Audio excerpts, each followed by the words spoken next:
अजीजी नाजरीन, उत्तर प्रदेश उर्दू अकेडमी के जरिए मुनक़िद उर्दू प्रोग्राम आओ उर्दू सीखे में हम आप सबका दिल से खैर मक़दम करते हैं, इस्तक़बाल करते हैं।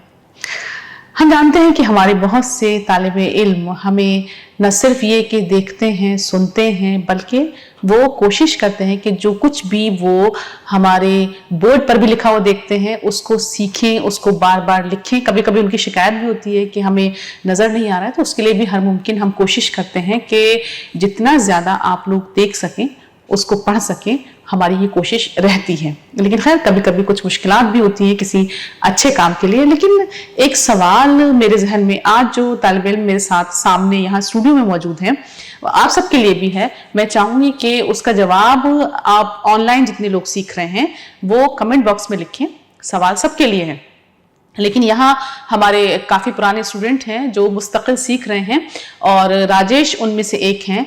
तो हम राजेश से ये पूछना चाहते हैं कि वो उर्दू ज़बान क्यों सीख रहे हैं, उनका क्या मकसद है।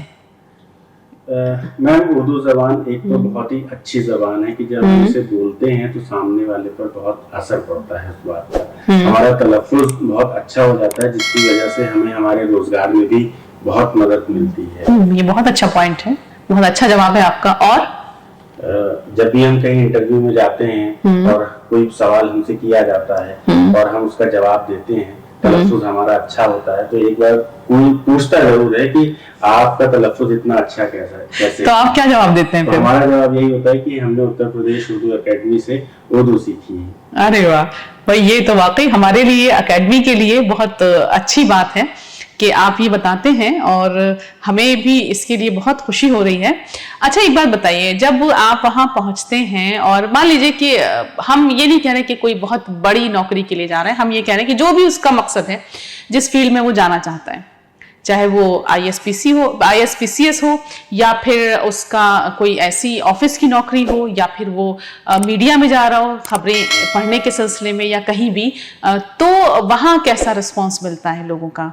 जब आप सही तलफ़्फ़ुज़ आपका होता है, आपके पास बहुत अच्छे प्यारे प्यारे मीठे मीठे अल्फाज होते हैं, तो क्या रिस्पांस रहता है? मैम, लोग बहुत खुश होते हैं और बड़ा ताज्जुब होता है उन्हें इस बात को लेकर के कि इतना अच्छा तलफ़्फ़ुज़ कैसे है। गुड, यानी कि इससे आपकी बहुत हौसला अफजाई होती है और इसका रिजल्ट बहुत अच्छा आता है। बहुत अच्छी बात है ये। तो बहरहाल ये हम सब के लिए, हमारी एकेडमी के लिए बहुत खुशी की बात है कि आपको उर्दू ज़बान आने की वजह से जहाँ कहीं भी आप रोजगार के लिए जाते हैं वहाँ बहुत अच्छा रिस्पांस मिलता है। तो राजेश, फिर हम और जोशो खरोश से सीखते हैं इस ज़बान को, क्योंकि ये हमारी कामयाबी के लिए बहुत मददगार है। तो यहाँ देखिए, आप क्योंकि मुल्ला नसरुद्दीन को जानते हैं, उनके बहुत किस्से मशहूर हैं और उनका एक किस्सा ये भी है कि उनकी एक दोस्त होती है गुलनाज, जिनको कैद कर लिया जाता है एक अमीर के यहाँ पे। तो मुल्ला नसरुद्दीन उनको छुड़ाने के लिए एक आलिम के भेष में वहाँ अमीर के घर में पहुंच जाते हैं, अमीर के महल में पहुंच जाते हैं और किसी तरह से कोशिश करते हैं कि उन तक उनकी रसाई यानी पहुंच हो जाए, और उन तक पहुंचने के बाद वो उनकी रिहाई के लिए बहुत कोशा हैं। तो ये एक मौलाना हुसैन बने हुए हैं, ये जो है मुल्ला नसरुद्दीन मौलाना हुसैन के भेष में हैं और इनकी पूरी कोशिश है कि वो गुलनाज को रिहाई दिलाएं। तो हमारा जो आज का उन्वान है वो यही है, गुलनाज की रिहाई की तैयारी। गुलनाज मुल्ला नसरुद्दीन की साथी हैं और वो उनको छुड़ाने के लिए देखिए क्या क्या करते हैं, पर मकसद वही है कि आपको उर्दू ज़बान सीखना है। अब देखिए, गुलनाज की रिहाई की तैयारी। अब देखिए, गुलनाज एक बेहद खूबसूरत लफ्ज है। गुलनाज उर्दू में उसको हम कैसे लिखेंगे? गाफ प्लस लाम प्लस नून प्लस अलिफ प्लस जे, गुलनाज। तो गाफ लाम पेश गुल। देखिए गाफ को किस तरह जोड़ा है, आपको मैंने बताया था कि गाफ जब शुरू में जुड़ता है तो उसकी शक्ल क्या होती है, बीच में जुड़ता है तो अलग होती है। तो गुल, फिर उसके बाद नून का शोशा लेंगे, फिर अलिफ, गाफ लाम पेश गुल, देखिए लाम है बीच में ये, फिर नून अलिफ जबर न, जे साकिन, गुलनाज। तो जब हम देखिए गुलनाज लिखते हैं, जिस तरह से भी हम लिखते हैं, तो हमें अंदाजा होता है कि इस लफ्ज को लिखने के लिए हमने कितने हरफों को मुख्तसर किया। देखिए गाफ लाम पेश गुल, गाफ लिया, लाम लिया, फिर नून अलिफ जबर न, जे साकिन, गुलनाज। पर इसका तलफ्फुज आपका बिल्कुल ठीक होना चाहिए। कहिए फिर से गुलनाज। गुलनाज। गुल नहीं, गुल के मानी शोर के होते हैं। अच्छा, गुल और गुल में क्या फर्क? एक सवाल अच्छा आ गया ये जहन में। गुल किसे कहते हैं और गुल किसे कहते हैं? गुल के माने शायद फूल के होते हैं। किसके होते हैं? फूल के। फूल कहते फूल आ गया। ठीक, बिल्कुल, गुल के मानी फूल। ठीक, बिल्कुल। और गुल? शोर। शोर, बिल्कुल सही। तो वो क्यों गलत बोला फिर? इसलिए गुल अगर आप बोलेंगे तो उसके मानी ही बदल जाएंगे। गुल के मतलब फूल के होते हैं। तो बहरहाल अब ये क्या है कि गुलनाज की रिहाई के लिए कोशा है, यानी कोशिश कर रहे हैं। रात का वक्त है, चारों तरफ रात का सन्नाटा छा गया था। मौलाना हुसैन बने नसरुद्दीन ने मिट्टी की सुराही उठाई और कमरे से निकल पड़ा। अपने किसी भी समय और कहीं भी उसे किसी भी समय और कहीं भी आने जाने की इजाजत थी, यानी उसे किसी भी समय यानी किसी भी वक्त कहीं भी आने जाने की इजाजत थी। यानी महल में अमीर को उसने अपनी बातों में इतना ज्यादा मरूब कर लिया था, अपनी बातों से, या उस पर इतना असर डाल दिया था कि उसने कहा था कि तुम महल में कहीं भी जा सकते हो, तो किसी भी वक्त कहीं भी जा सकता था। अब देखिए लफ्ज है इजाजत। इजाजत जो है किस तरह लिखेंगे हम? जरा से इसमें जितने हर्फ आ रहे हैं देखिए, आज आपकी उर्दू का इम्तिहान ले लें। अलिफ और उसके बाद क्या आएगा? इजाजत। जे, जीम, जीम, जीम प्लस अलिफ, फिर जे प्लस ते। बहुत अच्छा लफ्ज है, बहुत अच्छा शब्द है। बार बार हम लोग बोलते हैं आम जिंदगी में भी कि भाई आपकी इजाजत हो तो मैं ये काम कर लूं। भाई जब आपने देखा होगा शादी होती है, निकाह होता है, तब क्या होता है? कबूल है तो है, वो तो बाद में होता है, पहले इजाजत ली जाती है। भाई इजाजत लेके तो कबूल होता है। तो देखिए अब इजाजत में अलिफ जेर ए, ठीक है, जीम अलिफ जबर ज, जे ते जबर जत, इजाजत।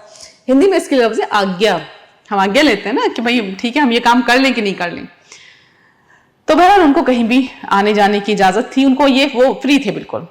वो सीढ़ियों से नीचे उतरा और दबे पांव हरम की ओर चल पड़ा। हरम जहां खवातीन रहती हैं। रास्ते में उसे किसी ने नहीं टोका। खवातीन तो समझते हैं कि मैं बोल रही हूं तो पता ही नहीं है। पता है क्या? औरतें या महिलाएं। ठीक, रास्ते में अच्छा खवातीन का जरा सा तलफ्फुज ये भी हो जाए। खवातीन, ठीक, बिल्कुल। खातून की जमा हाँ, यानी खातून का मतलब महिला और खवातीन का मतलब महिलाएं। ठीक, तो वो सीढ़ियों से नीचे उतरा यानी मुल्ला नसरुद्दीन और दबे पांव हरम की ओर चल पड़ा। रास्ते में उसे किसी ने नहीं टोका। वो अमीर के साथ पहले जब हरम में गया था तो सभी ने देखा था। वो किसी से छिपा नहीं था कि गुलनाज बीमार है और उसके इलाज का जिम्मा अमीर ने उसे ही सौंप रखा है। वो हरम के पास जाकर ठिठक गया। वहां दो सिपाही खड़े थे। एकाएक मोटा सिपाही आकाश की ओर देखकर बोला, आकाश? आसमान। आसमान। वो देखो सितारा टूटकर चमचमाता हुआ गिर रहा है, लेकिन ये सितारा गिरता कहाँ है? दूसरा बोला, जमीन पर आकर गिरता है। जमीन पर गिरता है तो कभी नजर क्यों नहीं आता? मेरे ख्याल में तो समुद्र में गिरता होगा। नजर एक अभी बहुत नगमा बहुत पॉपुलर हुआ था नजर पर, उसकी मैंने तशरीह भी कराई थी आप लोगों को। क्या, कौन सा? नहीं, आप बोल सकते हैं, कोई दिक्कत नहीं है। नजर भाई यहां तो हम देखिए हमारा मकसद जबान सीखना है जी। अगर आप किसी आसान तरीके से जबान बेहतर तरीके से सीख सकते हैं तो कोई। नजर एक नगमा बहुत अभी मकबूल हुआ था, क्या था? चलिए सोच के बताइएगा, मैं आगे बढ़ती हूँ। अच्छा, मेरे ख्याल में तो समुद्र में। उसने कहा कि भाई सितारा समुद्र में गिरता होगा, ये मुझे नहीं पता। तभी नसरुद्दीन उनके पास गया और हुक्म दिया, जाओ अपने सरदार को खबर करो कि हम आए हैं। अगले पल ही सरदार वहां हाजिर हो गया। हाजिर या हाजिर, क्या है? हाजिर। नसरुद्दीन ने उसे सुराही थमाते हुए कहा, सुन, इसमें दवा है, इसे अच्छी तरह से गुलनाज के पास ले जा। सुराही में दवा के नाम पर खड़िया का सफेद पानी भरा हुआ था, यानी वो उसने कुछ ऐसे ही पीस पास के डाल के, दवा नहीं थी वो। सरदार सुराही लेकर चला गया। मोटे सिपाही ने सहम कर नसरुद्दीन से कहा, आप तो शाही आलिम हैं, क्या आप बता सकते हैं कि सितारे आसमान से टूटकर कहां गिरते हैं? जमीन पर, और कहां? जमीन पर गिरते ही सितारे चांदी के सिक्कों में बदल जाते हैं। अब देखिए, क्योंकि इसको अंदर जाना है इसलिए उसने कहा कि एक सवाल जो पहरेदार हैं उनके दिमागों में है कि सितारे टूट कर कहां जाते हैं। तो उसने कहा कि सितारे जो हैं वो जमीन पर गिर के सिक्के बन जाते हैं। जमीन पर, और कहां? जमीन पर गिरते ही सितारे चांदी के सिक्कों में बदल जाते हैं। सुबह होते ही लोग उनके सिक्के बटोर कर ले जाते हैं। मैंने कई लोगों को सुबह सुबह रईस बनते देखा है। दोनों सिपाहियों ने एक दूसरे को ताज्जुब से देखा। उनकी आंखों में लालच के साए उतर आए। नसरुद्दीन पलटा और अपने कमरे की तरफ वापस चल पड़ा। फिर कुछ देर में वो बिस्तर पर लेट गया, यानी इसको अंदाजा हो गया कि अभी अंदर जाना मुमकिन नहीं। थोड़ी देर आराम करने के बाद वो आधी रात को उठ खड़ा हुआ। उसे यकीन था कि कमरे में कैद मौलाना हुसैन 2 दिन से पहले बाहर निकलने की हिम्मत नहीं कर सकता। यानी जिस मौलाना के भेष में ये था, इसने उस मौलाना हुसैन को किसी कमरे में कैद कर रखा था। अब देखिए, बहुत अच्छा लफ्ज आया, कैद, काफ प्लस ये प्लस दाल, कैद, काफ ये जबर कैद, दाल साकिन कैद। तो इसका जुमला ही बना सकते हैं हम। बादशाह ने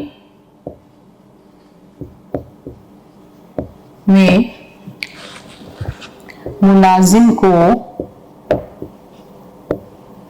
कैद कर दिया।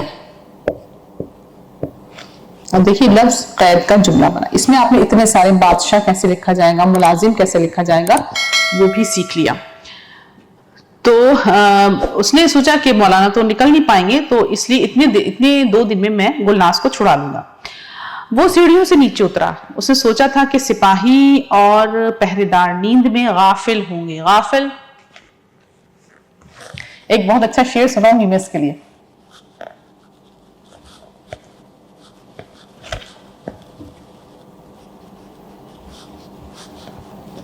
गाफिल, गाफिल का मतलब गफलत में होंगे, यानी उनको पता ही नहीं होगा।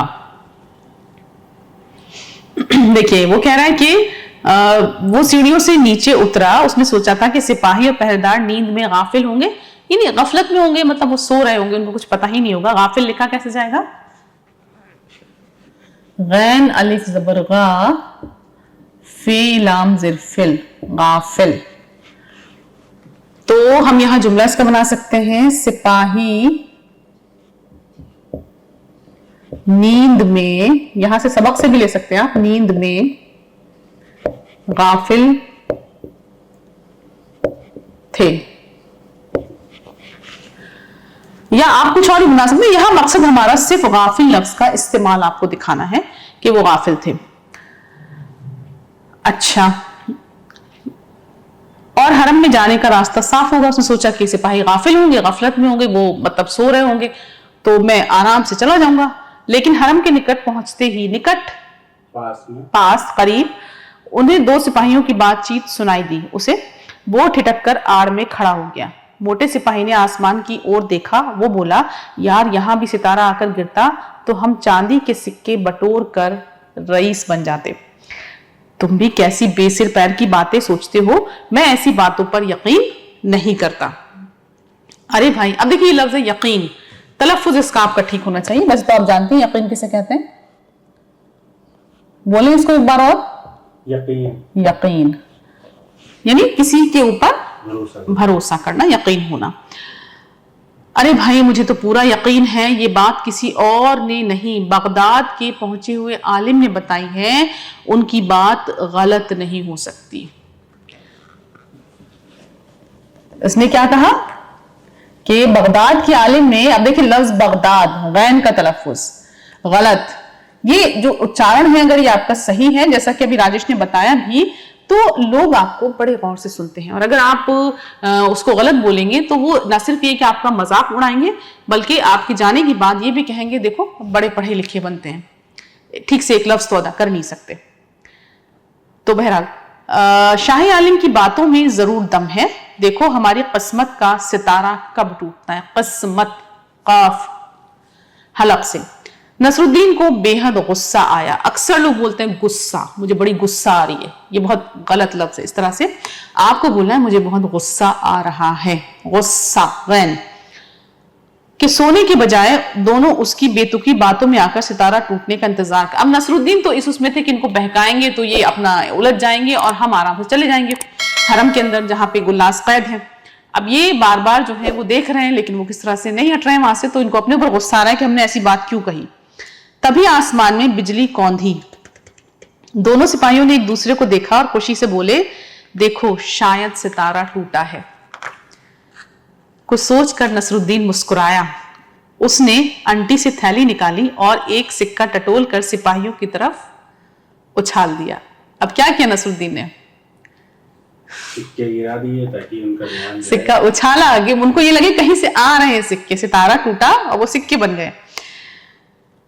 कुछ सोचकर नसरुद्दीन मुस्कुराया। उसने अंटी से थैली निकाली और एक सिक्का टटोल कर सिपाहियों की तरफ उछाल दिया। अब देखिए उछाल और थैली, थे और दो चश्मी है मिलकर बनती है थे, थैली, थे ये जबर थे, लाम ये जिरली थैली। अब ऐसे देखिए चे और दो चश्मी है छे, लफ्ज आया है यहाँ पे उछाल। ये तो ये आपको किस तरह से छे बनती है हम लोग काफी बता चुके हैं कई एपिसोड में। इसका बार बार जिक्र इसीलिए करते हैं कि आप लोग रिपीट करते रहें और उसको लेके कहीं आप ये ना सोचे कि ये क्या है। बार बार रिपीट होगा तो आपको याद हो जाएगा। दोहराने से चीजें या मशक करने से चीजें याद होती हैं। टन, सिक्का गिरने की आवाज सुनकर दोनों सिपाही चौंके। एक ने पूछा, तुम्हें कुछ सुनाई दिया? हाँ, लगता है आसपास कोई सिक्का गिरा है। अब नसरुद्दीन ने उनकी तो ओर यानी उनकी तरफ दूसरा सिक्का उछाल दिया। दोनों ने सामने दो सिक्के देखे और छलांग मारकर एक एक सिक्के पर कब्जा जमा लिया। उनके उठने से पहले नसरुद्दीन ने मुट्ठी में सिक्के भरे और उनको काफी दूर तक उछाल दिया। कई सिक्कों के गिरने की टनटनाहट सुनकर यानी खनखनाहट सुनकर सिपाही उस तरफ लपक लिए। नसरुद्दीन को इसी मौके की तलाश थी। अब देखिए मौका कितना अच्छा लफ्ज है, मौका जो है आप सीखिए। मीम वाओ काफ एन, देखिए एन की शक्ल देखिएगा, पूरी एन है ये, मीम और जबर मौ, काफ एन जबर क, मौका। तो अच्छा, नसरुद्दीन मौके की तलाश में था। जैसे वो सिक्कों की तरफ गए वो हरम की तरफ चल पड़ा और जल्दी जल्दी हरम में घुस गया। अगले ही पल वो गुल्लास के सामने खड़ा था। उसे देखते ही गुल्लास बिस्तर से उठ बैठी। नसरुद्दीन ने कहा, गुल्लास अपने को संभालो और जल्दी से यहां से निकलने की कोशिश करो। नसरुद्दीन ने गुल्लास का हाथ पकड़ा और उसे दरवाजे से बाहर निकाला और उसी दरवाजे से बाहर निकला जहां के पहरेदार सिक्कों की खोज में कहीं दूर निकल गए थे। नसरुद्दीन चुपचाप गुल्लास के साथ आगे बढ़ा और मीनार की सीढ़ियां चढ़कर अपने कमरे में जाकर ही उसने दम लिया। उसने मीनार की पिछली खिड़की से पहले ही एक मजबूत रस्सी लटका रखी थी। अब देखिए मजबूत लफ्ज हम अक्सर बोलते हैं मजबूत, तो ये लफ्ज है मीम प्लस ज़ाद प्लस बे प्लस वाव प्लस तोए। मीम को शॉर्ट करेंगे, ज़ाद को शॉर्ट किया, बे का शोशा, फिर वाव। मीम ज़ाद जबर मज, बे वाव पिशबू, ते साकिन, मजबूत, तोए साकिन। हाँ, यहां तो आएगा मजबूत। तो नसरुद्दीन ने गुल्लास का हाथ पकड़ा और उसी दरवाजे से बाहर निकला जहां के पहरेदार सिक्कों की खोज में कहीं दूर निकल गए थे। अब उसके बाद नसरुद्दीन चुपचाप गुल्लास के साथ आगे बढ़ा और मीनार की सीढ़ियां चढ़कर अपने कमरे में जाकर ही उसने दम लिया। उसे मीनार की पिछली खिड़की से पहले ही एक मजबूत रस्सी लटका दी थी। उसने ये किया था, एक मजबूत रस्सी लटका रखी थी। उसने गुल्लास से कहा, तुम इस रस्सी के सहारे नीचे उतरो। महल के पीछे सन्नाटा है और कोई पहरेदार भी नहीं है। गुल्लास खिड़की पर चढ़ी और रस्सी के सहारे आहिस्ता आहिस्ता धीरे धीरे नीचे उतरने लगी। गुल्लास नीचे पहुंच गई तो नसरुद्दीन ने राहत की सांस ली। उसने सिर नीचे झुकाकर कहा, शाबाश गुल्लास, यहां से सीधे अली की सराय में जाना। गुल्लास तेज तेज कदमों से आगे बढ़ गई। अब कदम लफ्ज आया, काफ कदम, इसलिए तो यहाँ कदम नहीं होगा, कदमों से। काफ की आवाज अगर अच्छी निकालेंगे तो जैसे आपने कहा ना कि यही कदम आपको कामयाबी की तरफ ले जाएंगे। तो आपने देखा कि मुल्ला नसरुद्दीन का ये किस्सा दिलचस्प तो है ही, इसके जरिए से हमने बहुत सारी कहते हैं चीजें सीख भी ली। हमने जुमला कैसे बनता है ये भी सीखा, हमने ये भी सीखा कि किसी भी लफ्ज का उच्चारण जो है वो क्या होगा, तलफ़ुज़ क्या होगा। हमने उसको लिखना भी सीखा, हमने हरफों को मिला के भी लिखना सीखा। और इसके अलावा एक सीख भी हमें मिली कि कभी भी घबराना नहीं चाहिए। जिंदगी में अगर मुश्किल आए तो देखिए नसरुद्दीन की दोस्त कैद हुई, मुल्ला नसरुद्दीन की, तो उसने किस तरह से उसको निकालने के लिए अपनी जान दांव पे लगाई और उसे निकाल के लाया अमीर के यहां से। और जैसा कि अभी आपने कहा कि मैंने आपसे सवाल भी किया कि भाई आप उर्दू क्यों सीख रहे हैं, तो आपने कहा कि इसलिए सीख रहे हैं कि जहां भी जाते हैं आपको बहुत इज्जत तो मिलती ही है, साथ ही साथ कामयाबी भी मिलती है। तो देखिए यही चीज हम लोगों के लिए एक बहुत बड़े सुकून का बाइस बनती है कि अगर हमारा तालिब इल्म ये कहता है कि उसने उत्तर प्रदेश उर्दू अकेडमी से ये ज़बान सीखी है और आज इस ज़बान की वजह से उसे बहुत कामयाबी मिल रही है, इज्जत मिल रही है, तो सोचिए इससे ज़्यादा काबिल फ़ख्र बात या इससे ज़्यादा अच्छी बात अकेडमी के लिए और उसके तमाम अरकान के लिए, हमारे सेक्रेटरी साहब के लिए और क्या हो सकती है।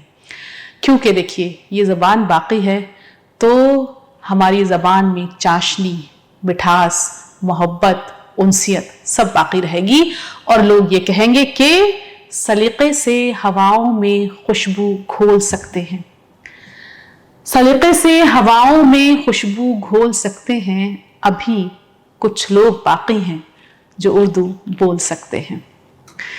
तो इस ज़बान को बाकी रखने की जिम्मेदारी हमारे तालिब इल्मों की है, क्योंकि जब हम नहीं मौजूद होंगे तो आप हमारे वारिस होंगे जो इस ज़बान को न सिर्फ ये कि जिंदा रखेंगे बल्कि इसे आने वाली नस्लों तक पहुंचाएंगे। जैसे हमारे साथ राजेश मौजूद हैं, हमारे साथ वर्षिकर हैं, हमारे साथ और भी बहुत सारे लोग हैं। तो प्यारी प्यारी मीठी मीठी उर्दू ज़बान को सीखने के लिए आप सबका दिल से बहुत बहुत शुक्रिया।